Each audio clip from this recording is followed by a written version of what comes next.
Can you tell the difference between these two? You know, besides the fact that one is chewed up. Here's another look, from behind this time. Can you tell the difference? How about these guys?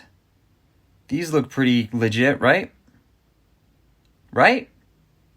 Here, let's flip them over. How about now? Which one of these is the fake?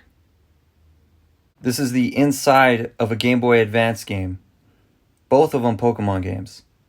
But which one is the fake one? It's kind of ridiculous how this is even a thing. Like, fake games, how do you do that? Like, you just go to China and say, hey, like, can you make me 1,000 of these? Where do these guys go? Somebody knows, like, the manufacturer to these DS games. How does this stuff get made? Like, I can't help but be a little impressed, but it sucks because, yeah, there's, like, a bunch of stuff on eBay and a bunch of stuff in stores even. I bought some of these in a real legit game store, knowing exactly what they were. So today we're going to be looking at how to spot fake games, and specifically fake Pokemon games, because these are a hot item right now and everybody wants these, and it's expensive. I mean, it's really expensive. It's crazy how crazy it's got. It's bad, and it's expensive. Let's look at our examples from earlier. Here's the Pokemon Diamond. Now, if you guess the right version, this one is the fake, and I'm going to show you how we can identify that. Looking at the authentic one on the left, if we can zoom into that right corner, you will see a dot. That dot is one of the first indications of it being a real or fake game. The one on the right does not have that dot, and so you know it's a fake. The stickers, if we look back at the stickers, this is a damaged one, and you can see it. Maybe they were trying to peel off the sticker, but if they did that, it would just be so obvious that they were trying to hide something.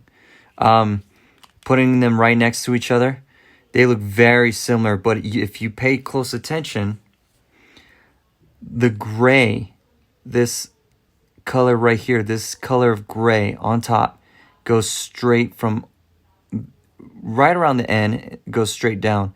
But if you look at this one, it doesn't do that. There's a missing tone of color right here.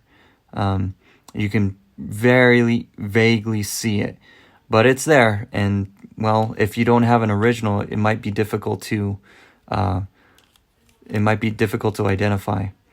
You can also see the bold letters. The letters, you know, very similar.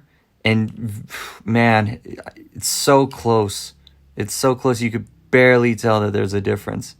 But yeah, that's how we can tell whether it's a real or fake game.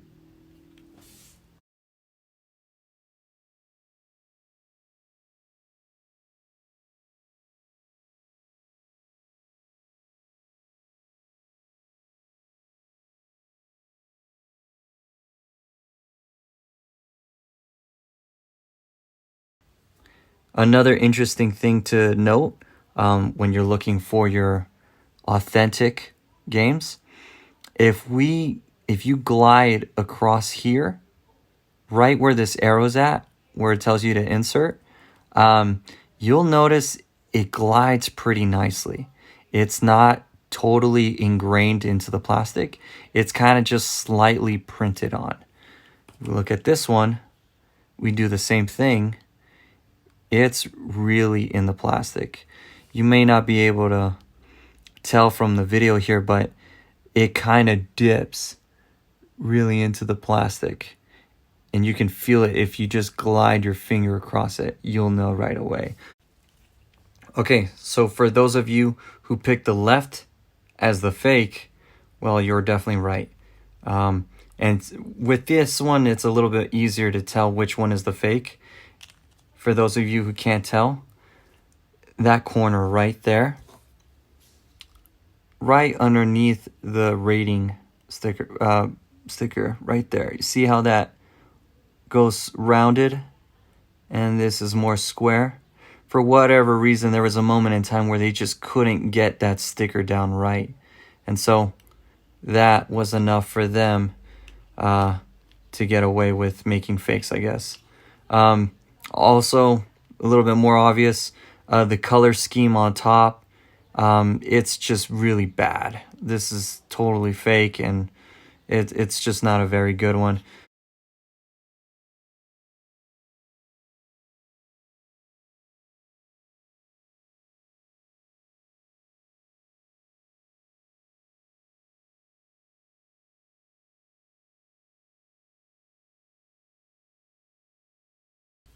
By far my most favorite way to identify like fake Nintendo DS games of any kind. This works for any version, it doesn't have to be Pokemon.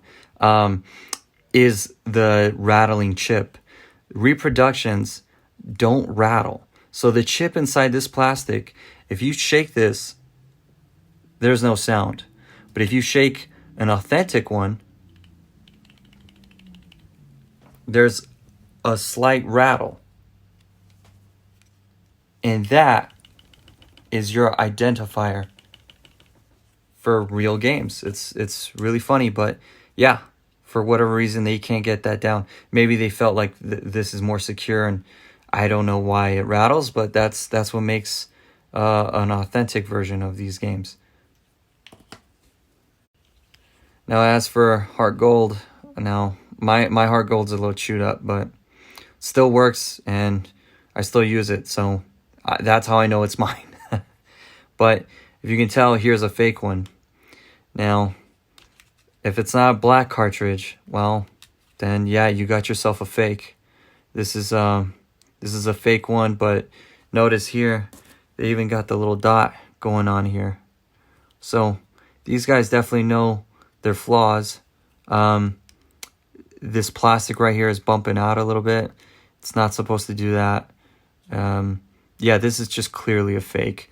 The black cartridge, the black plastic to the cartridge is just a dead giveaway. You can't go wrong with these. And something to note with these black cartridges, I'm not sure where this started happening. I have a flashlight here, but if I flip this over and put this flashlight behind it, you can actually see the cartridge behind it. But if you can't see the chip inside your cartridge, it's most likely a fake also. So just watch out. You want to make sure that your cartridges are black and transparent. That is so cool. I just love seeing this.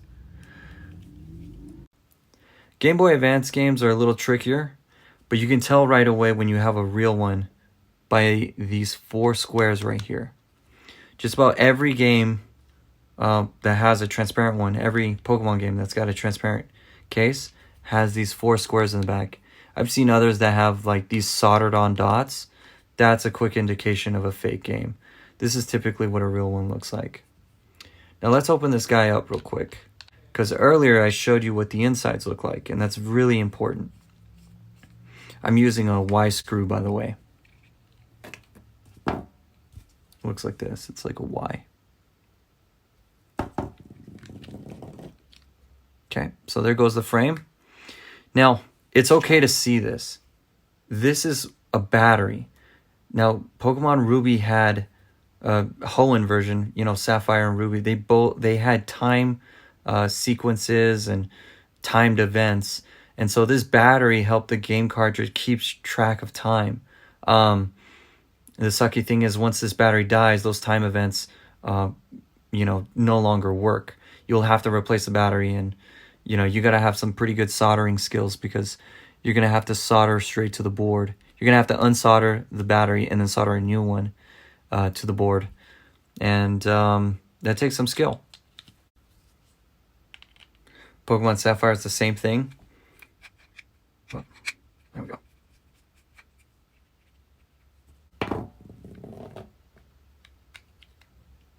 Okay. Fire Red. I made the comparison to Fire Red with Ruby, but you can see right there, 4 squares. It's okay that they're in a different place, and I showed you why.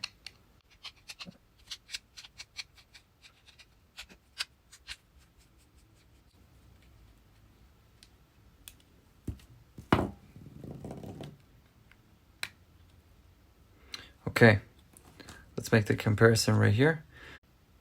Fire Red doesn't have timed events. That's why it looks like this. That's why there's no battery included. But you can see this company logo right here, MX. I don't know if that's the name of the company, but that MX right there, see right there also MX. That's kind of what you're looking for when you open up your Game Boy games. You want to make sure that it's from that company. And that's how you know whether your product is real or not. Same thing goes for Pokemon Emerald. Emerald has the timed events, says MX. You want it to look like this. Here's Leaf Green, same thing, 4 squares at the end. Don't be afraid to open up your games. It's just plastic. You know, you have to be really clumsy, have super sharp nails or something. I don't know. I think you really have to go out of your way to damage it. But yeah, that's what it looks like on the inside. And so, you know, this is the kind of stuff you look for when you're looking for legitimate products. That's all the methods I know on how to identify a real versus a fake game. If you guys have other methods, or if you guys have any resources that we can look at to know the difference, to identify these fake games, put it in the comment section. Leave a message. You know, send me a message directly. I'll answer. Email me, whatever. Because it's important. You know, there's a lot of people probably getting ripped off. Some of these I bought on purpose just for the sake of this tutorial.